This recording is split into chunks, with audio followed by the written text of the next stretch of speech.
resistir a isto. Não sei o que é que virá. Não é possível que num regime em que a gatunagem funciona predominantemente, que a democracia sobreviva. E sobretudo num terreno de grande pobreza e com horizontes muito, muito difíceis. Dr. Medina, para terminar. O problema é que se foi para a austeridade sem esgotar o tratamento da despesa pública. Este é que é o grande problema, porque a despesa pública nunca foi esticada. A despesa pública é aquela que é, falavam das gorduras do Estado, mas nunca se viu exatamente uma ação destinada a diminuir a despesa. O caso das PPPs, que é um caso chocante, eu não consigo perceber a dificuldade do Governo. Não consigo perceber. Não sei que juristas é que eles têm lá dentro dos ministérios. O Estado está falido. É um facto. O Estado deixou de pagar uma parte dos salários, prestações sociais, porquê? Porque estava falido. Porquê que o falido é obrigado a pagar as PPPs e não é obrigado a pagar aos assalariados? O embaraço, eu não ouvi ninguém usar este argumento. Os juristas morreram em Portugal, não sei o que é que aconteceu.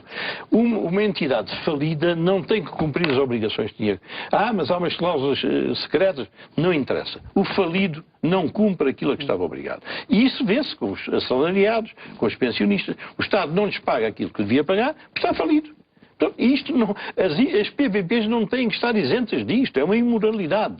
E este é o problema, porque o Governo, sempre que teve que avançar numa despesa, sempre que apareceu um parceiro, um amigalhaço pelo caminho, parou. Câmaras municípios. Fazia parte do papel lá do acordo com esses estrangeiros que iam andar. Não, protestaram 2 ou 3 sujeitos dos municípios, parou. Freguesias, enfim, como são fraquitos, vão morrer 500 ou 1000 freguesias. As rendas excessivas, fingiram que tínhamos mexido nas rendas excessivas. Porquê? Bom, porque apareceram interesses que o bloquearam. Quer dizer, o Governo não foi capaz de ter uma autoridade que o moralizasse aos olhos da sociedade portuguesa. Portanto, nós chegámos ao ponto em que a austeridade máxima colide com a imoralidade máxima. Agora? E agora é o nosso tema. O nosso tema é um dos casos da imoralidade. A corrupção hoje é como há 1 ano, como há 2 anos, como há 3 anos e como daqui a 3. Nós mantemos uma máquina de investigação e de julgamento que não serve para coisa nenhuma. Porque hoje qualquer pessoa que tenha a tentação de ser corrompida ou de se deixar corromper tem 99% de probabilidades de não ser apanhado.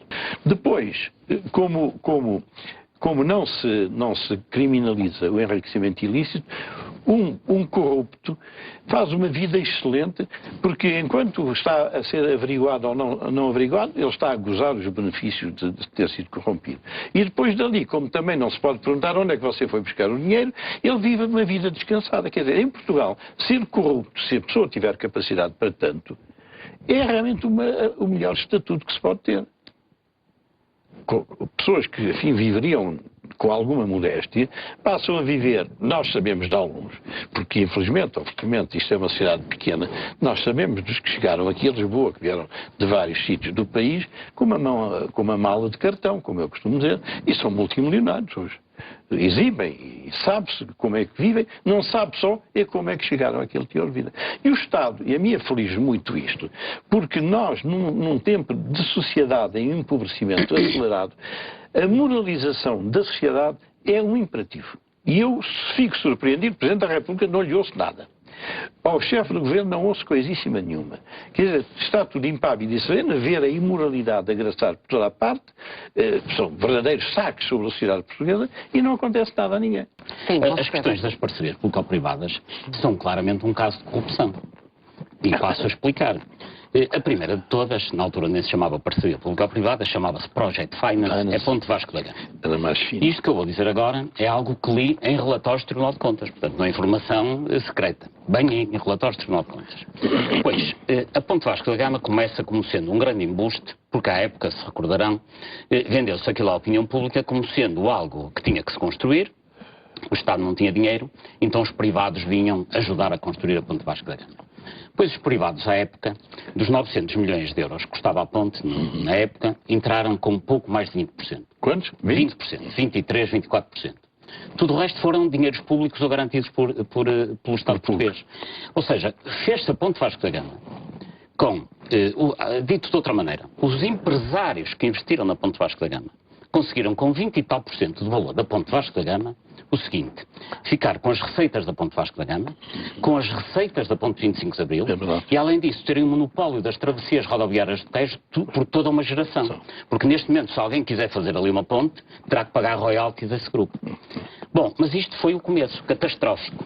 Mas depois já houve 9 acordos de reequilíbrio financeiro, em que, invariavelmente, desde o início da construção da ponte, os acordos de reequilíbrio financeiro são transposições de recursos do Estado para os privados. Há um ano em que acontece esta coisa mirambulante, que é, há um aumento da taxa de referência do Banco Europeu de Investimentos e o Estado português dá à Lusoponte 42 milhões de euros. Passados uns meses, a taxa de referência desceu e para quem foi o benefício? Também para a Lusoponte. Agora, isto está nos relatórios do Tribunal de Contas sobre a matéria. O Tribunal de Contas tem representantes do Ministério Público na sua Constituição e o que acontece nada. E depois o que é mais estranho é que a sociedade não se interroga por que motivo os ministros das obras públicas dos sucessivos governos trabalham todos hoje em parcerias público-privadas. Ferreira do Amaral, ministro das obras públicas de Cavaco Silva, está na própria Lusoponte. Jorge Coelho, ministro das obras públicas de António Guterres, está na Mota-Engil, como presidente executivo, que é a maior detentora de parcerias público-privadas. Valente Oliveira, ministro das Obras Públicas de Durão Barroso, está também na Mota-Engil. Ou seja, toda a gente, ou quase toda a gente, com responsabilidade nas obras públicas do Estado, depois acaba por ir para estas empresas que são as detentoras das parcerias público-privadas. O senhor está a lançar uma suspeição sobre esses nomes que acaba de referir? Não, não é suspeição. Não é suspeição, é uma afirmação. Eu estou a dizer que esses senhores estiverem em organismos do Estado a conceber e a alimentar negócios de que depois mais tarde vieram ser beneficiários. Mas a conclusão é que chega dessa ilação que faz. O que o senhor está a dizer é que antigos ministros de governos de Cavaco Silva e de governos socialistas deixaram de ser ministros das obras públicas para passarem a estar à frente de importantes empresas de obras públicas, Exatamente. como a Lusoponte, como a Mota-Engil e outras. E qual é a conclusão que o senhor retira daí? Retiro que isso é uma atitude que não é séria. E eles é que têm que explicar à opinião pública porque é que lá estão. Porque alguém admitiria que um chefe de compras de uma grande empresa fizesse um mau negócio para depois passar para chefe de vendas do seu maior fornecedor? Isto era inconcebível. Deontologicamente não é admissível. Então como é que nós explicamos que os ministros das obras públicas, e quem diz ministros das obras públicas diz presidentes das estradas de Portugal, secretários de Estado das Obras Públicas, trabalham hoje todos para as parcerias público-privadas. Porquê que Portugal está, sobretudo aqui esta zona de Lisboa e do Norte Atlântico, porquê que está cheio de redes de autoestradas?